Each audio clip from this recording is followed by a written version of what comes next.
Hello दोस्तों, कैसे हैं आप। आई होप आप बहुत अच्छे होंगे। दोस्तों, स्वागत है आपका मेरे इस चैनल फिर से। दोस्तों, मैं आज आपके सामने एक नई कहानी लेकर फिर से उपस्थित हूँ। कहानी बिल्कुल सत्य है। कहानी फरीदाबाद शहर की है। फरीदाबाद शहर में एक परिवार रहता था।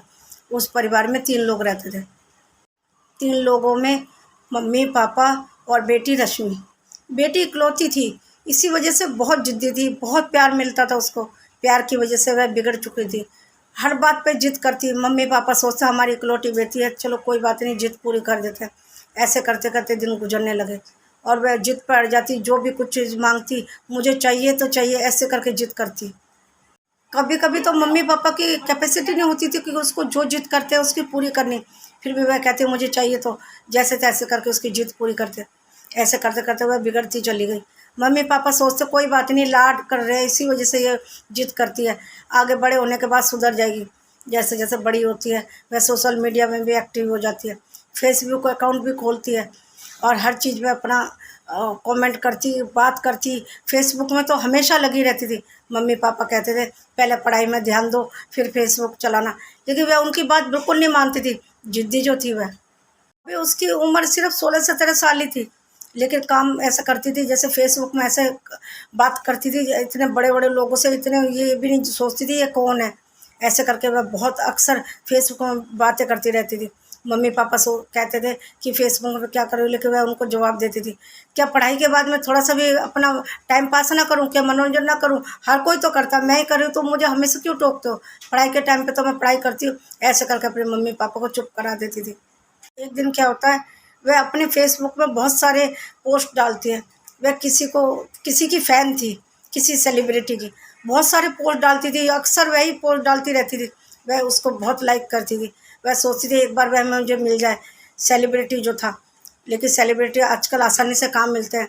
इतनी छोटी उम्र थी लड़की की, इसलिए ये बात कहाँ समझ पाती थी। वह इतनी पोस्ट, जहाँ भी उसकी कहीं भी फ़ोटो दिखती वह फेसबुक में पोस्ट कर देती। वह जो सेलिब्रिटी था वो बॉलीवुड का था। बॉलीवुड में कहाँ अक्सर कोई किसी से मिल पाता है, लेकिन ये बात उसकी समझ में कैसे आती। रश्मि तो दीवानी थी उसकी, और जहाँ भी फ़ोटो देखती वही उससे उठा के फेसबुक में डाल देती। एक दिन क्या होता है, एक लड़का उसकी सारी पोस्ट देखता है और उसकी ही फ़ोटो लगा के उससे बात करता है कि मैं ही बोल रहा हूँ जिसे तुम पसंद करती हो। वह बहुत खुश हो जाती है, अरे ये, मैं तो इसकी पोस्ट डालती हूँ, इसे लाइक करती हूँ, ये मुझसे बात कर रहा है। ऐसे करके वह अक्सर उससे बात करने लगी। फेसबुक में ही लगी रहती। वह सोचती मेरी किस्मत कितनी अच्छी है, एक सेलिब्रिटी मुझे मेरे से बात कर रहा है फेसबुक पे। और ऐसे करते काफ़ी दिन बीत गए और उसने एक दिन, लड़की ने कहा, रश्मि ने, कि मुझे तुमसे मिलना है। लड़के ने कहा ठीक है, तुम आ जाना, मैं जहाँ बताता हूँ। उसने ये बात अपने मम्मी पापा से बताई। मम्मी पापा बिल्कुल नहीं माने। उन्होंने बोला ये सब क्या है, फेसबुक में तुम उसकी फ़ोटो देख के तुम जानती हो ये वही लड़का है जो तुम उसकी फ़ोटो डालती हो, जो सेलिब्रिटी है। वह कहते हैं मुझे कुछ नहीं पता, मुझे उसने बुलाया, मुझे तो मिलना है, उसी से बात हो रही है, वही है वो। रश्मि के मम्मी पापा कहने लगते हैं हमने आज तक तुम्हारी सारी जिद मानी है, आज हम तुम्हें इसकी इजाज़त नहीं दे सकते, हम तुम्हें जाने नहीं देंगे, तुम हमारी इकलौती बेटी हो। पर ना जाने कौन है फेसबुक में बात करता है, तुम जानती हो कि वह वही लड़का है। वह कहते हैं मुझे जाना है तो जाना है। वह कहता है हम नहीं जाने देंगे, चाहे कुछ भी हो जाए। ऐसे कर लड़की चुपचाप अपने कमरे में चली जाती है। मम्मी पापा आपस में बात करते हैं कि अब रश्मि को कौन समझाए, इसको कैसी दीवानगी लगी हुई है। हम इससे पहले कहते थे फेसबुक से दूर रहो, लेकिन वह हमारी बात नहीं मानती थी। हमने ही उसको बिगाड़ा है, बचपन से सारी जिद पूरी की है, इसलिए आज वह उस लड़के से मिलने के लिए जिद कर रही है। अब क्या करें, ये तो अपने जिद पे अड़ी हुई है। लेकिन मम्मी पापा कहते हैं हम इसको नहीं जाने देंगे, चाहे जो भी हो जाए। लड़की है कि मानती नहीं है। एक दिन क्या होता है, रात को जब मम्मी पापा सोए हुए होते हैं, उनका बहुत सारा पैसा निकाल के रात को चुपचाप निकल जाती है और लड़के के बताए हुए रास्ते पे पहुंच जाती है, जहाँ पे वह मिलने के लिए बुलाता है। और वह वहाँ पे उससे मिलती है। जब वह वहाँ पे पहुँचती है, देखती है वह तो वो लड़का है ही नहीं। वह कहती है तुम कौन हो। वह कहता है जिससे तुम बात करती हो वह अभी आ रहा है, तुम्हें होटल में ले जाने के लिए बोला। उसको होटल में ले जाता है वह लड़का, और उसको बाहर से ताला लगा के चला जाता है। और जब वह ताला लगा के जाता है, वह बहुत खटखटाती है, कहती क्या हुआ, दरवाज़ा खोलो, कोई है। ऐसा करके कोई भी दरवाज़ा नहीं खोलता। फिर वह लड़का दूसरे लड़के को लेके आ जाता है।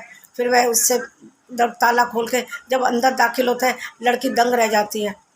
दोनों अंदर आते हैं। लड़की कहती है, रश्मि पूछती है तुम दोनों कौन हो। वह कहते हैं कि मैं तो फेसबुक पर किसी और से बात करती जिसकी मैं फ़ैन हूँ, जो सेलिब्रिटी है। दोनों कहते हैं कुंडी तो लगा देते हो होटल के कमरे के अंदर से, फिर कहते हैं कि जो तुम बात करती हो वो मैं ही हूँ। कहते तुम तो नहीं हो।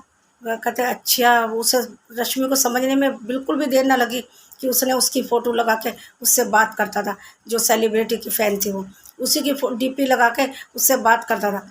और वह कहती है तुमने मुझे धोखा दिया। ऐसे करके दोनों एक के बाद एक दोनों उससे रेप करते हैं और उसके बाद उसको किसी के हाथ बेच देते हैं। रश्मि ये सब बेबस होकर सहन करती जाती है, चिल्लाती रह जाती है। एक तो उसका मुंह दबाता, दूसरा रेप करता। वह कुछ भी नहीं कर पाई क्योंकि वह अकेली थी। वह दोनों लड़के थे और वह भी लड़की एक लड़के के सामने हार जाती। यहाँ तो दो लड़के थे, वह कुछ भी नहीं कर पाई और दोनों ने उसको किसी और के हाथों बेच दिया और वह नरक में धकेल दिया उसको और उसकी ज़िंदगी बर्बाद हुई। एक दिन जब वहाँ पे रेड पड़ी, अचानक से किसी ने कंप्लेन की, रेड पड़ी, तो रश्मि को बरामद करते हैं। बरामद करने के बाद उसे आश्रम भेज दिया जाता है। उससे उसके घर का पता पूछते हैं तो वह कहती है मैं घर नहीं जाऊंगी क्योंकि मेरे मम्मी पापा बहुत नाराज़ होंगे। उन्होंने मुझे बोला था कि हम तुम्हें जाने नहीं देंगे, लेकिन मैंने उनकी एक भी बात नहीं मानी। सब पुलिस वालों को बताती है। पुलिस वाले कहते हैं तुम्हें अपनी मम्मी पापा की बातें माननी चाहिए थी। फेसबुक पे बात करके तुम मुझसे मिलने आ गई, वो भी अकेले, एक लड़की दूसरे शहर में। कौन सेफ रहता है, एक लड़की किसी से मिलने आ जाती है, ना शक्ल देखी, सिर्फ बातों से जो तुम टाइप करके बात करते हो उससे क्या भरोसा है कि तुम वह वही लड़का है। और वैसे भी यदि सेलिब्रिटी तुमसे बात करता है, क्या बात सेलिब्रिटी ने आज तक किसी फेसबुक में किससे बात की है जो तुमने उस पर भरोसा कर लिया। ये सारी बातें सुनकर रश्मि फूट फूट कर रोने लगती है। काश मैंने मम्मी पापा की बातें मानी होती। अब तो मुझे यहीं रहना होगा आश्रम में। मैं अब किस मुंह से अपने घर में जाऊं, और वैसे जाऊंगी भी क्यों, क्योंकि मैं तो नरक में कितने सालों से रही, कितने महीनों से रही। यदि शुरू में मेरे को पता चल जाता, यहाँ पे रेड पड़ जाती, तो मैं शायद अपने घर वापस जाती भी। इतने सालों रहने के बाद यहाँ पे मैं अपने घर में कैसे वापस जा सकती हूँ। शायद मेरी यही ज़िंदगी है, जो वो आश्रम में रहने लगती है। अब आश्रम ही मेरी ज़िंदगी है। ऐसे करके वह वहीं पे दिन गुजारा करने लगी। दोस्तों, मेरा ये कहानी सुनाने का मकसद सिर्फ ये है, माँ बाप इकलौती औलाद को क्यों प्यार देते हैं, क्योंकि वह इकलौती होती है, ना कि बिगड़ने के लिए। यदि वह उसकी जिद पूरी करते हैं तो वह प्यार की वजह से जिद पूरी करते हैं, ना कि उसको बिगड़ने के लिए। रश्मि ने भी उसका गलत फ़ायदा उठाया, उनके प्यार को गलत मतलब निकाला। यदि रश्मि उनके प्यार को समझ जाती तो वह इतनी ज़िद्दी ना होती। वह बचपन से ही ज़िद्दी थी, हर बात पे जिद करती थी और उनके माँ बाप इकलौते के कारण उसकी जिद पूरी करते रहते थे। माँ बाप को चाहिए अपने बच्चों की जिद इतनी ना पूरी करें। उनको इतनी जिद पूरी करने के बाद उनकी आदत ख़राब हो जाती है। कई बार तो माँ बाप के पास इतना होता भी नहीं है, पहले तो वह छोटी मोटी चीज़ की जिद करते हैं, कभी कभी इतनी बड़ी जिद कर बैठते हैं कि माँ बाप उसकी पूरी नहीं कर सकते। यदि उनकी आदत शुरू से हम ये ना डालें जिद पूरी करने की, तो वे बच्चे जिद करेंगे ही नहीं। यदि हम बचपन से उनकी जिद पूरी करते रहे तो बड़े होने के बाद वे जिद अपनी मनवाते ही रहेंगे।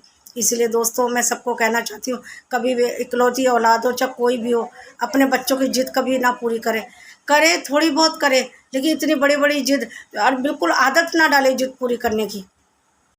रश्मि की भी कितनी बड़ी गलती थी, फेसबुक पे बात करके। मानती हूँ वह बहुत बड़ी फ़ैन थी उस सेलिब्रिटी की, लेकिन उस पर विश्वास करके, उसकी फ़ोटो देख के, उसकी डीपी देख के वो मान गए कि वह सेलिब्रिटी वही है। कितनी नासमझ थी रश्मि। उसने एक बार भी नहीं सोचा कि कोई भी किसी की भी फ़ोटो लगा के बात कर सकता है। उसने कैसे सोच लिया कि एक सेलिब्रिटी एक आम लड़की से बात करेगा। एक बार भी नहीं सोचा।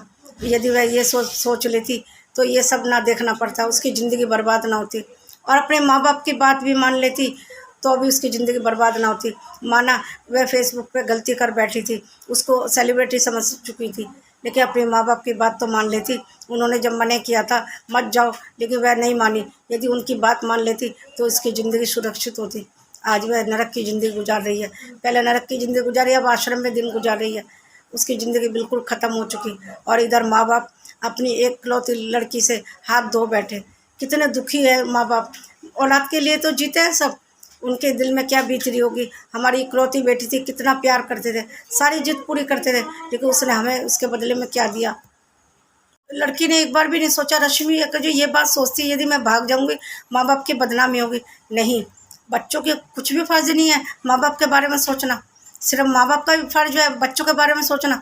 जब हम बच्चों को प्यार करते हैं तो बच्चों का भी तो फ़र्ज़ बनता है कि प्यार के बदले में हमारे विश्वास तो दे कम से कम। हमारा विश्वास भी छीन लेते हैं वो। हम विश्वास करते हैं अपने बच्चों पे, लेकिन हमारा विश्वास भी नहीं रख पाते हुए। दोस्तों मैं सबसे यही कहना चाहती हूँ, माँ बाप कभी भी अपने बच्चों को गलत शिक्षा नहीं देते। यदि वह कुछ समझाते हैं तो अच्छे के लिए समझाते हैं, उनकी बातें हमेशा माननी चाहिए। माना कि कभी कभी हम अपनी जिद पर अड़ जाते हैं, कुछ हमें सही लगता है, लेकिन हर बात पे तो माँ बाप हम सही नहीं हो सकते। माँ बाप ही सही होते हैं, क्योंकि वे तजुर्बेकार होते हैं। उनकी सबसे अच्छी परख उन्हीं को होती है, कौन सही है कौन गलत। हम लोगों को इतनी परख नहीं होती। इसीलिए लड़कियों को हमेशा अपने माँ बाप की और लड़कों को भी अपने माँ बाप की बात माननी चाहिए, क्योंकि वह कभी भी अपने बच्चों का बुरा नहीं चाहते, हमेशा भला चाहते हैं। बस मेरी ये कहानी यहीं समाप्त होती है।